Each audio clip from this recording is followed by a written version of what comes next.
Hello, it's Karen from the University City Public Library, and I'm back with another story.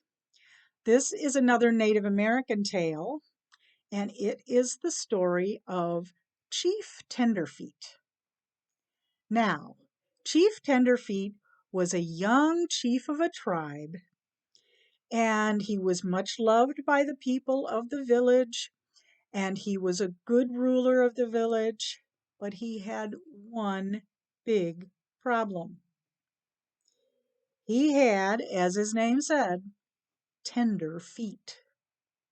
And whenever he walked on the hard ground where there were rocks and there were twigs and there were thorns and other things laying around, you could hear him yelling, "Ow, ooh, ow, oh, that hurts, ah, ooh, oh, oh, ow, ow."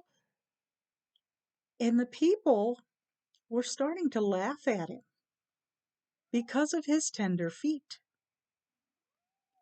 So he calls his good friend and advisor to come help him. And he says, "Look, I need some way to be able to walk around without my feet hurting so bad." And his friend thinks and he says, "Well, I don't know what to do, but give me a couple days to think about it and I'll see what I can come up with." So the chief waited, and his friend strolled through the village and he looked at things and he looked around and tried to figure out how to help the chief's sore feet. Then he saw the women by the side of the river weaving mats out of reeds. And he looked at these mats and he asked the women, "Can you weave these in a size about the width of a man and make them kind of long?" "Of course we can. That's not difficult." And then he said, "And could you possibly make them just a little bit thicker?" I said, "Sure, we can do that too." So he gave them the job of making some mats that were wide enough for a man to walk on and a couple paces long so that they could be laid out. And as the chief walked, the one behind could be laid in front. And as he stepped off it, the one in the back got carried back up to the front over and over again.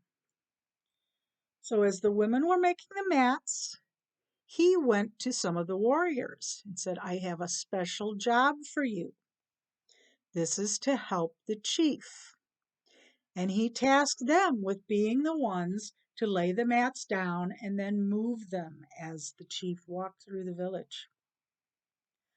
So they did their job very well, and this method worked for quite a while. But soon those warriors were getting kind of bored with this job, and they weren't paying as good attention as they should. One day, while the chief was out walking, the men picked up the mat and went to lay it down for him to step onto, and they didn't look where they were laying it. And it went down right over the spot where the other warriors had been making arrowheads and chipping off little sharp pieces of rock that were laying all around the ground. And when Chief Tenderfeet stepped on the mat, those sharp pieces of rock poked right through it into his feet. And ow! Oh! Ow! Oh, my feet! Oh, my feet! Oh, they hurt! Oh! So the chief wasn't happy. And he called his friend and advisor again. And he said, "Okay, that worked a bit, but it wasn't good enough. I need a better solution."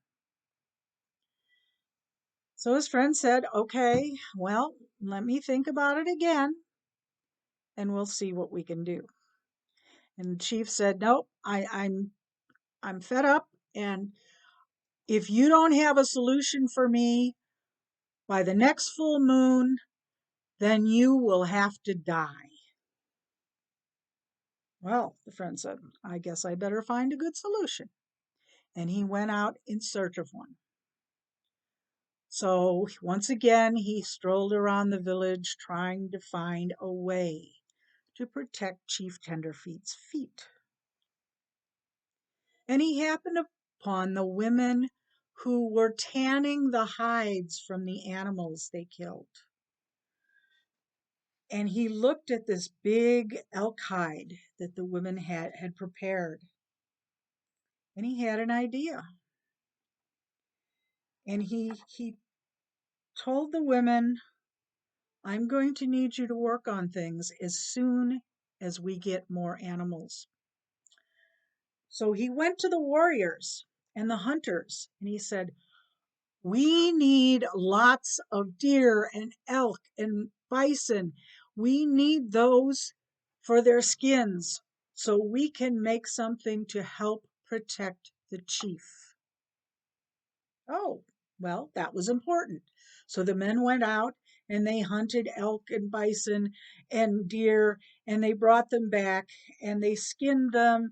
And then the women prepared the hides and they cut them into strips as wide as a man could be walking. And they laid them out all over the village, kind of like sidewalks, but they were made of leather. And they went all over the village. And if there was a spot that wasn't covered by the hides, there were shorter strips that could be moved where the chief wanted to walk. This seemed like an ideal solution. So he went to the chief and he said, okay, here you go. You can walk all over and the hides will protect your feet and everything should be fine. And the chief looked at it and he said, this is a good plan. And every day he would go out walking and it all worked perfectly for a while. And you see, Chief Tenderfeet was young and as yet he had not taken a wife. So he was always on the lookout for the young maidens that were of marriageable age. And he was walking one day and he sees a very attractive young woman. And he looks at her and she looks at him. And it was obvious they were interested in each other. So he starts to follow her. But he was so interested in watching her that he didn't look where he was stepping. And he stepped right off the leather walkway into a thorn bush. And then it was, oh, ow, ow, ow, my feet, oh. And he yelled so loud that the young woman was scared and she ran away. Well, now the chief had had it. And he called his friend and he said, you have tried and you have failed again. And I just can't take any more, and you haven't done what you were supposed to. And as a punishment, you must die before the sun hits high in the sky tomorrow. His friend is like, oh my gosh, what am I going to do? I don't want to die. But the chief was furious and he insisted this was going to happen. So that night, his friend and advisor climbed up the high mountain to make prayers to the Great Spirit. And he prayed for some way to help the chief to be able to walk around. And because it was a long climb up the hill, the man fell asleep. While he was sleeping, he had a dream. And that dream stuck with him. And he said, that will work. He had an idea. So he ran back down the mountain as fast as he could, messing up his own feet while going through thorn bushes and rocks and sticks. And he goes back to his lodge and he works for the rest of the night on his plan.